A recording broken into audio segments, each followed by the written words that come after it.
따라해 봅시다. 나는 생명의 떡이다. 네, 여러분 떡 좋아하세요? 네. 저는 글쎄 저는 뭐 이렇게 햄버거 피자도 안 좋아하는데 떡도 그렇게 입에 잘 넘어가지가 않아요. 뭐 호떡 좋아하시죠? 네, 저 강원도 속초 시장 가면은 씨앗 호떡이 유명한데 글쎄요 저는 호떡을 반 개 이상을 못 먹겠어요. 빵도 그렇고 이게 목에서 안 넘어갑니다. 근데 김치는 참 잘 넘어가요. 김치, 뭐 나물, 뭐 된장국 이런 것들, 청국장 이런 것들은 뭐 다른 반찬 없어도 365일 먹을 수 있는 반찬들인데 뭐 피자, 콜라, 뭐 호떡, 빵 이런 것들 좀 잘 안 넘어가는 것 같습니다. 군대에서는 참 이렇게 빵, 우유 나눠주면 군인들 좋아하잖아요. 그렇죠? 근데 저는 군대에서 빵 주면 싫어했어요.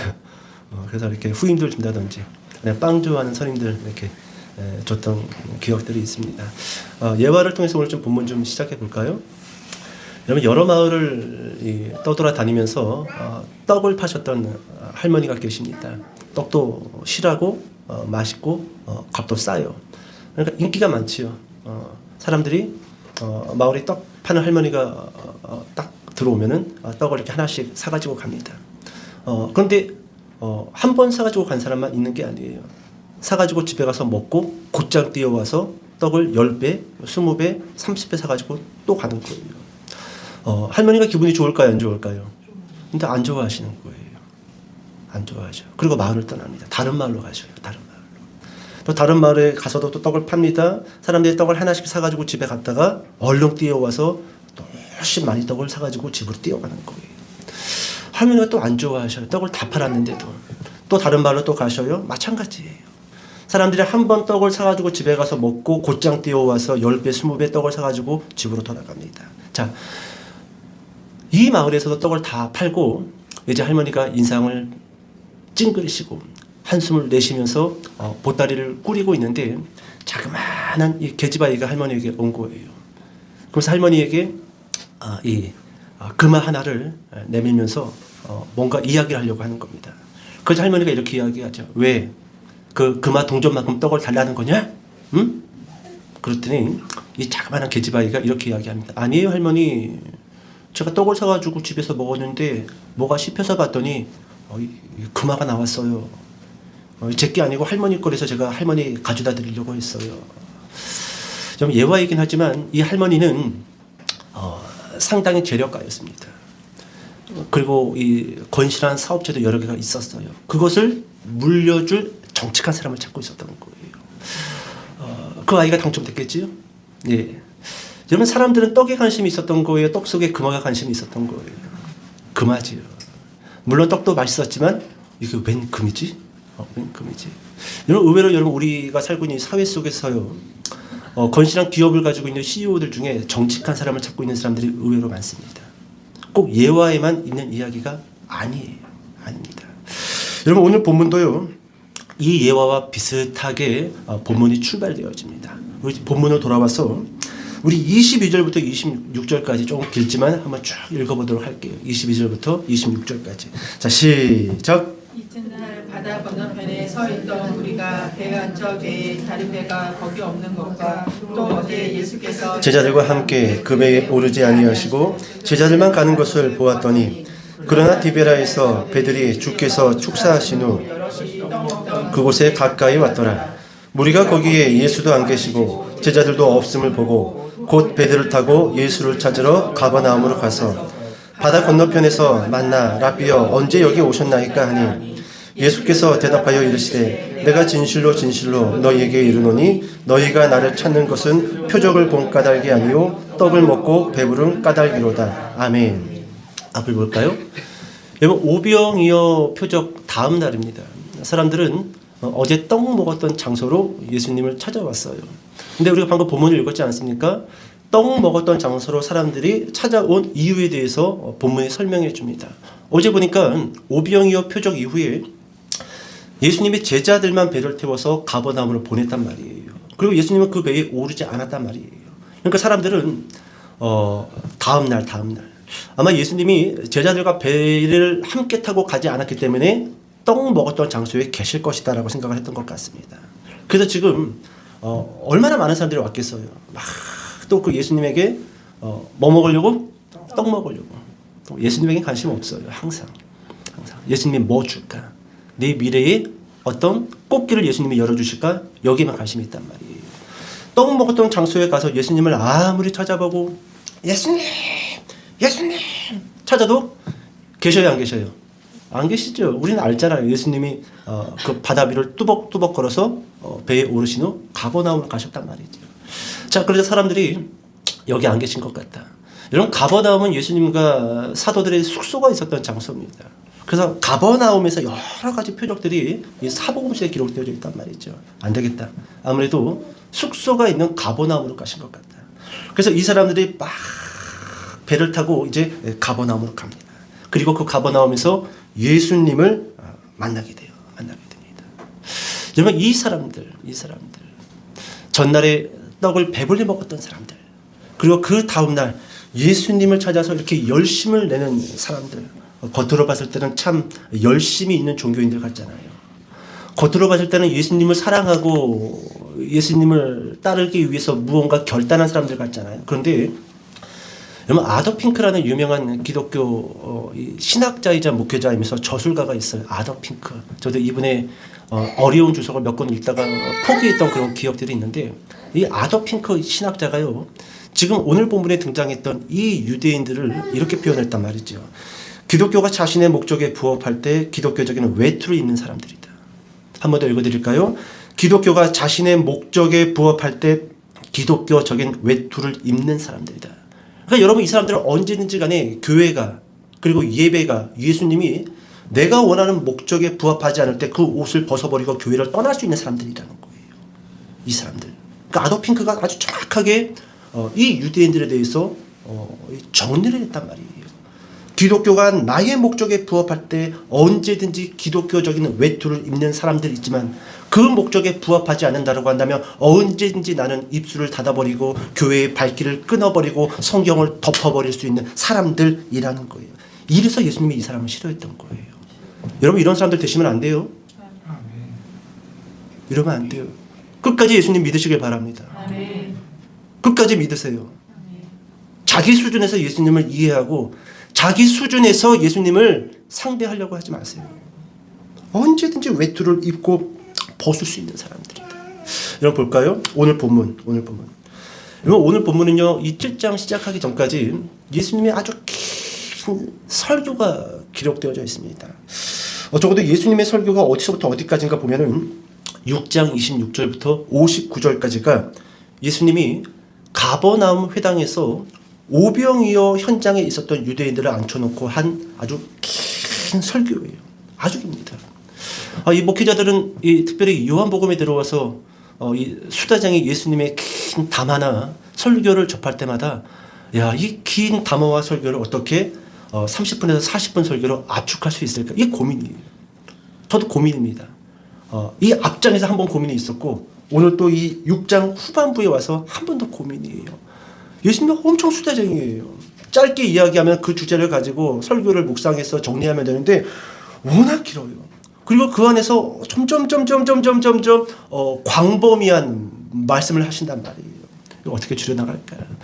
그래서 오늘 나는 생명의 떡이다 한 번 설교하고, 다음 주나 또 그 다음 주까지 나는 생명의 떡이다 두 번째, 그리고 세 번째까지 좀 이렇게 말씀을 볼 것 같은데, 먼저 여러분, 이 긴 설교 가운데 제일 먼저 예수님이 하신 말씀이 어떤 말씀이냐 하면은, 우리 다시 한번 26절 말씀 읽어보도록 할게요. 제일 먼저 하신 말씀이에요. 26절.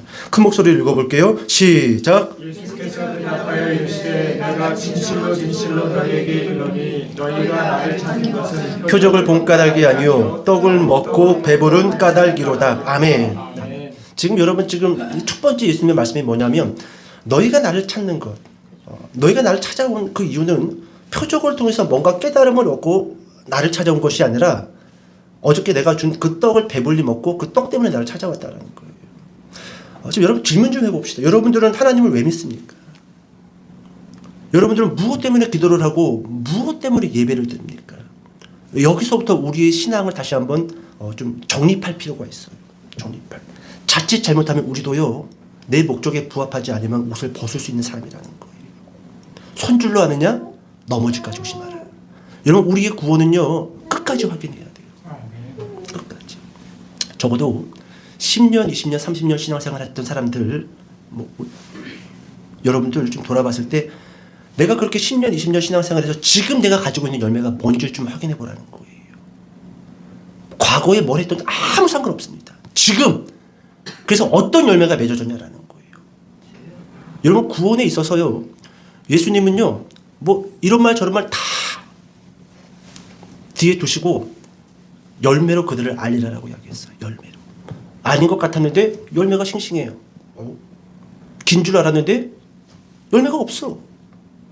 열매가 성경에서 말하는 열매가 아니에요. 그럼 여러분 아니에요. 아닌 걸 기라고 하지 말란 말이에요. 내가 내 속에 지금 맺어져 있는 열매가 내가 아무리 봐도 구원받은 열매가 아니고 성령의 열매가 아닌데 아니겠지라고 속이지 마세요. 긴장하셔야 돼요. 지금 나에게 맺어져 있는 열매가 뭐냐라는 거예요. 신앙생활 10년, 20년 했어. 열매가 나예요. 열매가 납니다. 열매가. 예수님이 첫 번째로 이 유대인들에게 가버나움에 해당해서 하셨던 첫 번째 말씀이 너희는 표적을 본 까닭이 아니요 떡을 먹고 배부른 까닭이다라는 이 말씀을 하셨단 말이에요. 오늘 이 말씀을 살펴보고 좀 설교를 정리할게요. 여러분 6.25 전쟁 많은 고아와 가부들이 생겼죠. 그리고 고아들은 여러 선교단체 또 교회에서 데려다가 먹이고 입히고 키웠어요. 뭐 고아원들도 생겼고 그리고 그 고아원을 보통 이 천주교나 기독교 그런 선교단체에서 많이 운영을 해서 많은 이 전쟁 중에 생긴 어려움에 처한 사람들을 먹이고 입혔습니다. 그리고 전 세계에서 구호물자를 보냈단 말이에요. 그럼 구호물자를 어디서 나눠줄까요? 이미 다 시설이 파괴됐고 어떤 기관들도 파괴됐고 그래서 우리나라로 몰려왔던 대부분의 구호물자가 기독교가 운영했던 또는 천주교가 운영했던 교회나 그런 단체에서 구호물자를 사람들에게 나누고 줬어요. 자, 여러분 구호물자를 교회에서 나눠주니까 매주마다 교회에서 예배드리는 숫자가 10배, 100배, 1000배 늘어나는 겁니다. 이게 뭐 본당에서 예배드릴 수 있는 의자가 없어요. 그러니까 막 마당까지 몰려들고 마당 밖에까지 몰려들고 동구 밖까지 몰려들고 막 차고 넘치는 거예요. 차고 넘칩니다. 그렇게 전쟁이 끝나고 이제 구호물자가 멈춥니다. 그러자 그렇게 많이 교회에 찾아와서 예배를 드렸던 사람들이 발길을 또 끄는 거예요. 여러분 이 사람들은 어떤 사람들일까요? 표적을 보고 예수님을 알고 온 사람들이 아니라 떡을 먹고 배불러서 교회에 찾아왔던 사람들이라는 거예요. 떡 속에 금화를 넣은 할머니에게는 관심이 없고 떡 속에 금화에만 관심을 가졌던 사람들이 바로 이와 같은 사람들이라는 거예요. 그래서 여러분 예수님이 첫 번째로 이 유대인들에게 했던 설교가 바로 그거예요. 너는 표적을 깨닫고 온 까닭이 아니고 떡을 먹고 배불러서 나를 찾아왔다라는 거예요. 그럼 다시 한번 부탁드릴게요. 제발 그러지 마세요. 아무리 힘들어도 그러지 마세요. 떡 때문에 떡 먹고 배불러서 예수님을 찾는 떡 먹고 배부를 것을 기대하고 예수님을 찾는 그와 같은 믿음의 소유자가 되면 안 된다는 것이죠. 그런데 여러분 오늘 본문을 보니까 오늘 이 가버나움까지 찾아왔던 이 유대인들은 수단인 떡을 목적으로 삼은 것이고 목적으로 삼아야 할 예수님을 수단으로 여겼다라는 거예요. 주객이 바뀌었죠? 바뀌었단 말이에요. 떡은 수단입니다. 그럼 목적은 누굴까요? 예수님이에요. 수단인 떡을 목적으로 삼았고 목적이 되어야 할 예수님을 수단으로 여겼다라는 거예요. 자 그렇다면 여러분 목적과 수단을 우리가 어떻게 구별할까요? 많은 어른들이 많은 사람들이요 목적과 수단을 구별하지 못해서 나중에 낭패를 당합니다. 그리고 인생이 어느 순간 덜컥거려요. 왜요? 수단을 목적으로 삼았기 때문에 목적을 수단으로 여겼기 때문에 여러분 어떤 한 분이 목적과 수단을 구별할 수 있는 좀 기가 막힌 문장 하나를 좀 올려놨더라고요. 근데 그 문장이 목적과 수단을 잘 구별할 수 있도록 해줍니다. 먼저는 목적과 수단의 정의를 좀 말씀드릴게요. 목적, 이루고자 하는 최종 목표입니다. 따라해 볼까요? 이루고자 하는 최종 목표. 그럼 수단은 뭘까요? 수단은 이거예요. 따라해 봅시다. 목표를 이루기 위한 방법. 그렇습니다. 이게 목적이고 이게 수단이에요. 한 번 더 기억하시길 바랍니다. 목적은 최종적인 거예요. 수단은 그 목적을 이루기 위한 여러 가지 방법입니다. 방법이에요.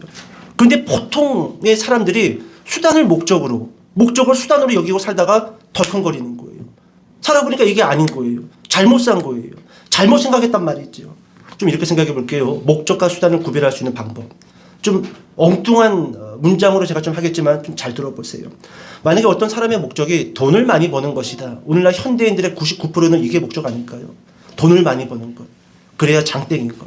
자, 나의 목적은 돈을 많이 버는 것이다. 그러면 목적이 돈을 많이 버는 것이죠. 이것을 가지고 제가 문장을 한번 만들어 볼게요. 돈을 많이 버는 것은 무엇을 하기 위한 수단이다. 무엇을 하기 위한 이 문장을 완성해 보라는 거예요. 무엇 때문에 돈을 많이 벌기 위한 거냐. 제가 이렇게 문장을 만들어 볼게요. 돈을 많이 버는 것은 좋은 집과 좋은 차를 구입하기 위한 수단이다. 문장이 되지요? 무엇을 하기 위한 이것이 나오지 않을 때까지 계속 적으라는 거예요. 그리고 제일 마지막에 나오는 것이 목적이라는 거예요. 우리는 돈을 많이 버는 것이 목적이에요. 부자가 되는 것이 목적이에요. 연봉이 2억, 3억 버는 것이 목적이에요. 근데 그렇지 않다라는 거예요. 나의 목적은 돈을 많이 버는 것이다. 근데 돈을 많이 버는 것은 좋은 집과 좋은 차를 구입하기 위한 수단. 이 문장이 나오잖아요. 그럼 또 이렇게 문장을 바꿔봅시다. 좋은 집과 좋은 차를 구입하기 위한 것은 무엇을 하기 위한 수단이다. 문장이 나올 수 있을까요? 안 나올까요? 조금만 고민하면 엄청나게 많이 나와요. 좋은 집과 좋은 차를 구입하기 위한 것은 왜요? 뭐 때문에요? 그게 그냥 목적이에요? 아니요. 그렇습니다. 행복하기 위해서. 또 뭐가 있을까요? 그 여러 가지가 있을 수 있단 말이죠. 저는 문장을 이렇게 해봤어요. 좋은 집과 좋은 차를 구입하기 위한 것은 가족의 행복을 위한 수단이다. 나오지요? 나온단 말이에요. 그럼 또 이렇게 해봅시다. 그렇다면 가족의 행복을 위한 것은 무엇을 위한 수단이다. 나올 수 있을까요? 저는 좀 이렇게 해봤어요. 엉뚱하지만 가족의 행복을 위한 것은 하나님을 기쁘시게 하는 수단이다. 나와요, 안 나와요? 나오죠? 그러면 또 가봅시다. 하나님을 기쁘시게 하기 위한 것은 무엇을 위한 수단이다. 여기서 문장이 나올 게 있을까요, 없을까요? 저는 안 나왔어요. 저는 안 나왔어요. 하나님을 기쁘시게 하기 위한 무엇이 더 이상 없다라는 거예요. 그럼 봅시다. 최종 목적은 하나님을 기쁘시게 하는 거예요. 그리고 수단은 방법이라고 했죠. 돈을 많이 버는 것도 수단이고요. 좋은 집과 좋은 차를 사는 것도 수단이고요. 가족의 행복도 수단이에요. 이 모든 것들을 통해서 누구를 기쁘시게 한다? 하나님을 기쁘시게 한다라는 거예요. 여러분 이처럼 목적과 수단 우리가 잘 구별할 필요가 있다라는 거예요. 여러분 우리가 이제 요한복음 6장 후반부, 중반부와 후반부를 지나가고 있습니다. 지금까지 예수님은 요한복음을 통해서 많은 표적을 보여주셨어요. 물을 포도주로 바꾼 표적, 왕의 신하의 아들을 말씀 한마디로 치료했던 표적, 38년 된 병자를 일어나 걸어가라고 했던 표적, 오병이어를 통해서 수만 명의 사람들을 먹였던 표적. 여러분 이 표적들은 목적일까요? 수단일까요? 수단이에요. 수단입니다. 그러면 여러분 예수님께서 여러 가지 이 수단과도 같은 표적들을 보여주셨는데 여기에 목적은 뭘까요? 가나 혼인잔치에서 물을 포도주로 바꿨던 그 목적. 왕의 신하의 아들을 말씀 한마디로 고쳤던 그 목적. 오병이어의 목적. 38년 된 병자를 치료했던 그 목적. 그 목적이 뭐냐라는 거예요. 그 목적이 오늘 6장 안에 기록되어져 있어요. 우리 말씀 하나 읽어볼까요? 6장 35절입니다. 35절. 시작. 예수께서 이르시되 나는 생명의 떡이니 내게 오는 자는 결코 죽이지 아니할 터이요 나를 믿는 자는 영원히 목마르지 아니하리라. 그렇습니다. 지금까지 예수님께서 보여주셨던 수많은 이 표적, 이 수단들은요 어디에 목적을 두고 있냐면 6장 35절이에요. 예수께서 이르시되 나는 무엇이다? 생명의 떡이다. 물을 포도주로 바꾼 것은 예수님이 생명의 떡인 것을 믿게 하기 위한 수단입니다. 38년 된 병자를 일어나 걸어나라고 그렇게 선포했던 것은 예수님이 생명의 주인이라는 것을 알게 하기 위한 수단입니다. 오병이어를 통해서 수많은 사람들을 먹고 배불리 하신 것은 예수 그리스도에게 온전히 생명이 있음을 알게 하는 수단입니다. 이해 가셔요? 좀 부모님 오늘 좀 제가 설교를 좀 어려워서 이 설교를 준비하면서 이게 잘 따라오실 수 있을까 좀 그런 염려를 했는데 잘 따라오시는 것 같아요. 지금까지 보여줬던 모든 표적은 나는 생명의 떡이다. 이 목적을 사람들에게 알려주시기 위한 방법이고 수단이라는 거예요. 수단. 여러분 다시 한번 35절 말씀 읽어볼게요. 35절 시작. 예수께서 이르시되 나는 생명의 떡이니 내게 오는 자는 결코 줄이지 아니할 터이요 나를 믿는 자는 영원히 목마르지 아니하리라. 아멘.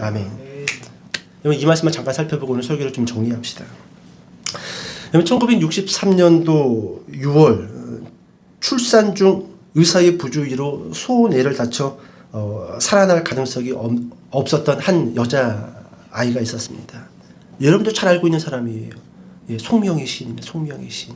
우리 조금 전에 나 가진 재물 없으나 이 시를 쓰고 이 찬양을 불렀던 분, 예, 송명희 시인. 의사도 가망이 없고 오늘 저녁을 넘기기 어려울 것이다라고 이야기했는데 새벽에 딱꼭지를 하면서 이 아이가 호흡을 시작했고 살아났습니다. 하지만 소뇌를 다쳤기 때문에 평생을 중증 내성마비를 안고 살게 됩니다. 저는 고등학교 시절 때 이분 집에 간 적이 있어요. 이분을 교회 오후 예배 좀 이렇게 어떤 강사로 초청을 했기 때문에 제가 교회 전사님 차를 타고 이분 집에 가서 송명희 시인님 이렇게 불렀더니 완전히 중증 내성마비예요. 완전 손이 다 이렇게 비틀어져 있어요. 이렇게 돼가지고 문을 이렇게 열어가지고 이러는 거예요. 깜짝 놀랐어요. 나는 멀쩡한 사람 데리러 간 줄 알았는데 송명희 이름이 얼마나 이쁩니까? 저는 몰랐어요 그분이 누군지. 근데 전사님은 안 계셔. 운전하시면서 야 네가 가서 꼭 업어야 된다. 내가 희천을 내가 될 테니까 네가 업어야 된다. 그래서 뭐 제가 없지요. 뭐 어디 좀 불편하신가? 근데 깜짝 놀랐어요. 뭐 얼굴이 여러분들 웃으라고 하는 게 아니에요. 진짜요. 이분을 어떻게 교회에 모셔가지고 어떻게 한 시간 동안 이분이 뭘 할 수 있지? 말도 저렇게 한 말 하는 것도 저렇게 힘들어 하시는데 가지고 막 없는데도 막 몸이 막 이러니까 뭐 업을 수가 없어요. 그래가지고 이렇게 안아가지고 막 팔이 막 머리를 막 이렇게 긁고 그냥 막 이래가지고 안아가지고 차 태워가지고 왔어요. 평생을 이 중증 내성마비를 안고 골방에서 어떻게 죽을 수 있을까요? 어떻게 죽어야 하나? 지옥 같은 시간을 보냈다라고 합니다. 지옥 같은 시간을. 누구의 도움 없이는 양말 하나 신을 수가 없어요. 누구의 도움 없이는 밥 한 숟갈도 뜰 수 없는 지경이에요. 골방에 처박혀 있어요. 한 번도 밖을 나와본 적이 없어요. 어떤 생각을 했을까요? 어떤 생각을? 여러분들 몸이 아파서 혼자 골방에 누워있다고 생각해 보세요. 해가 지고 달이 뜨고 깊은 새벽녘이 되면은요 공포가 몰려옵니다. 내가 이대로 죽는 건가? 나는 이렇게 사람들의 기억 속에서 사라지게 되는 건가? 두려워요. 두렵습니다. 자, 그렇게 시간을 보내다가 이분이 16살에 하나님을 만나게 돼요. 하나님을. 그리고 19살에 조금 전에 불렀던 나라는 찬양의 시를 씁니다. 19살에. 제가 여러분 다시 한번 그 가사를 읽어드릴게요. 나 가진 재물 없으나 나 남이 가진 지식 없으나 나 남에게 있는 건강 있지 않으나 나 남이 갖고 있지 않은 것 가졌으니 나 남이 보지 못한 것을 보았고 나 남이 듣지 못한 음성 들었으며 나 남이 받지 못한 사람 받았고 나 남이 모르는 것 깨달았네. 공평하신 하나님이 나 남이 가진 건 나 없지만 나 남이 없는 것을 갖게 하셨네. 송명희 시인. 놀랍지 않습니까? 놀랍지 않아요? 뭐라고 이야기하죠? 하나님이 공평하시대요. 이 송명희 시인 이런 간증 그런 좀 자료들을 찾아보니까 이런 이야기를 해요. 골방에 처박혀서 꼼짝없이 나는 죽었다라고 생각했을 때 그분이 그렇게 이야기를 합니다. 살다 보면 지옥 같은 일이 참 많은데 저는 그 속에서 천국을 느낄 수 있었습니다. 잘 들으셔야 돼요. 오늘 이 송명희 시인의 이 이야기가요. 오늘 제가 정확하게 이 설교에서 여러분들에게 전달해주고 싶은 메시지입니다. 살다 보면 지옥 같은 일이 참 많은데 저는 그 속에서 천국을 느낄 수 있었습니다. 이는 돈, 집, 건강으로 느낄 수 있는 것이 아니라 예수님이 함께 계실 때 가능한 것입니다. 여러분 다시 한번 35절 말씀으로 돌아가 봅시다. 35절. 같이 한번 읽어볼게요. 시작. 예수께서 이르시되 나는 생명의 떡이니 내게 오는 자는 결코 줄이지 아니할 터이요 나를 믿는 자는 영원히 목마르지 아니하리라. 아멘. 아멘. 여러분 지금 예수님이 뭐라고 이야기하죠? 나는 생명의 떡이니. 그리고 이 뒷부분이 중요합니다. 내게 오는 자는 결코 어떻게 아니할 터이요? 정말로 그래요? 아멘. 정말로 그럽니까? 그 뒷부분 또 한번 봅시다. 나를 믿는 자는 영원히 어떻게 아니하리라? 목마르지 아니하리라. 여러분 정말로 그렇게 여러분들 고백할 수 있습니까? 정말로 고백할 수 있어요? 내가 예수님 믿고 결코 줄이지 않습니다. 내가 예수님 믿고 목마르지 않습니다. 이렇게 고백할 수 있냐라는 거예요. 여러분 말씀은 줄이지 않는다. 말씀은 목마르지 않는다. 예수님 그렇게 말했습니다. 근데 우리 현실이 어떠냐라는 거예요. 우리 현실. 현실은 지옥 같지 않습니까? 하루하루 사는 게 얼마나 힘듭니까? 한 주 벌어서 한 주 먹고, 한 달 벌어서 한 달 먹고, 하루 벌어서 하루 먹는 인생들 얼마나 지옥 같냐라는 거예요. 그러면 도대체 여러분 35절 내게 오는 자는 결코 줄이지 아니할 터이요 나를 믿는 자는 영원히 목마르지 않겠다라고 주님 말씀하셨는데, 그럼 도대체 여러분 이 말씀과 우리의 현실은 왜 이렇게 거리감이 있냐라는 거예요. 예수님이 우리에게 거짓말한 걸까요? 예수님이 우리에게 듣기 좋은 말 하려고 그냥 이런 말 하신 걸까요? 여러분 그렇지 않다라는 거예요. 송명희 시인이 이 말씀에 대해서 정확하게 간증을 해주고 있는 거예요. 지옥 같은 삶을 살았지만 나는 그 속에서 천국을 느낄 수 있었습니다. 이것은 돈도 아니요 건강도 아니요 집도 아닙니다. 예수님이 함께 계실 때 가능했습니다. 아멘. 예수님이 하신 이 말씀은요 거짓말이 아니에요. 우리에게 진리로 주신 말씀이에요. 아멘.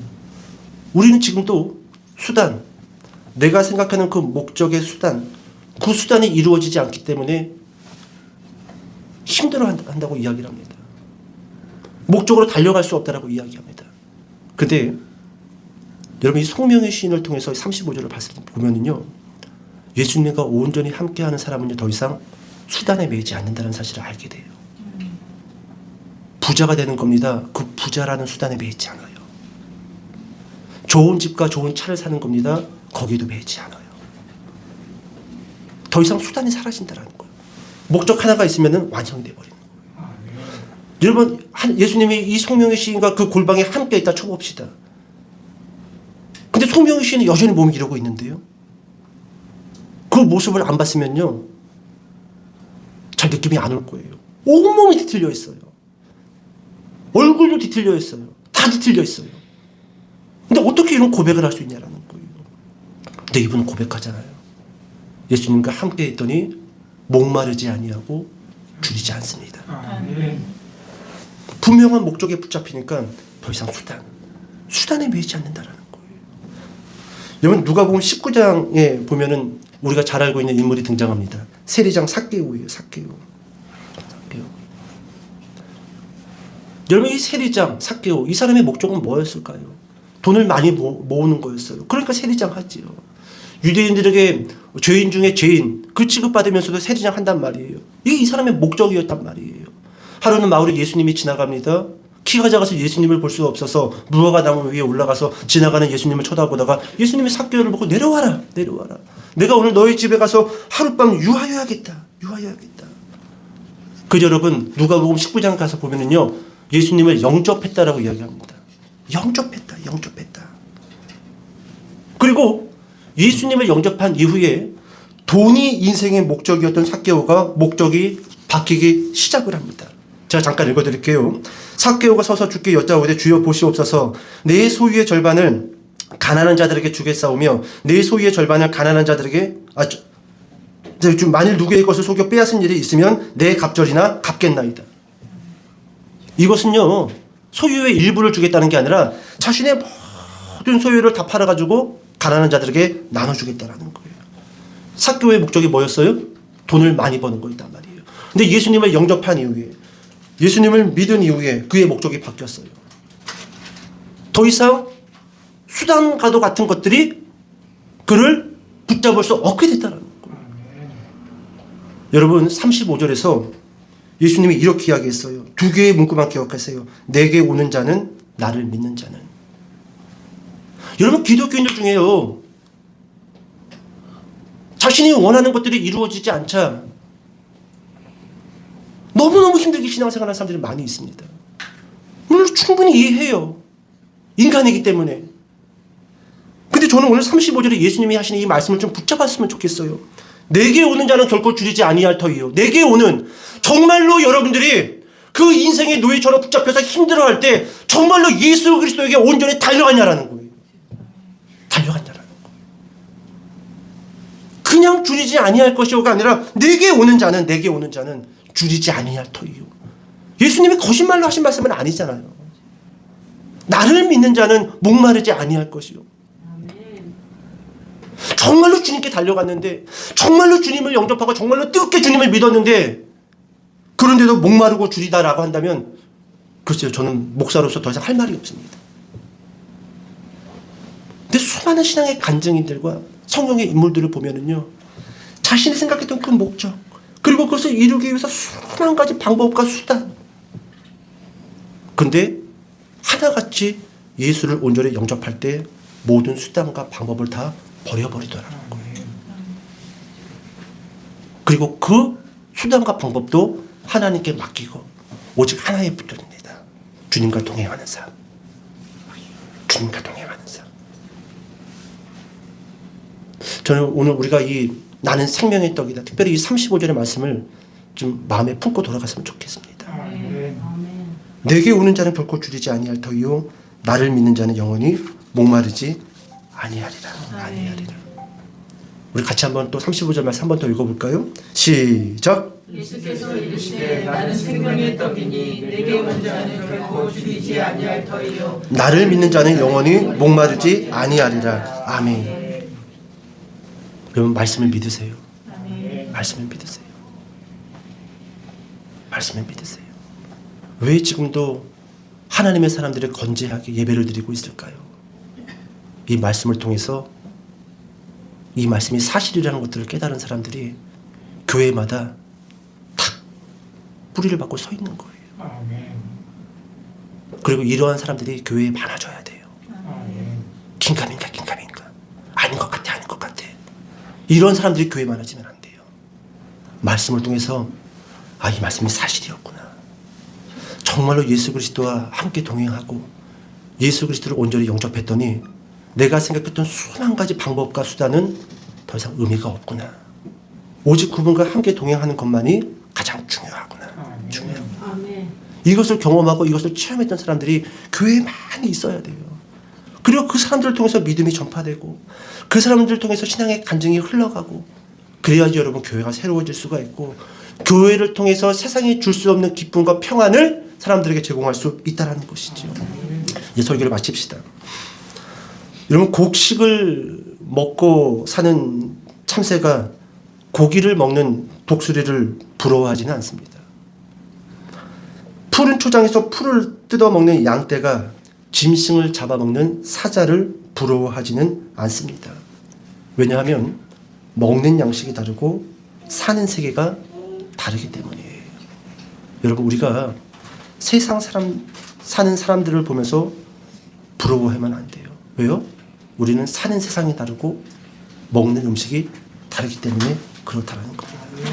오늘 예수님은 나는 생명의 떡이다. 나를 먹어야지 너희가 살 수 있다라고 말씀해 주셨습니다. 생명의 떡이신 예수 그리스도로 인해서 영원히 줄이지 않고 영원히 목마르지 않으시기를 주님의 이름으로 축복합니다. 기도하겠습니다.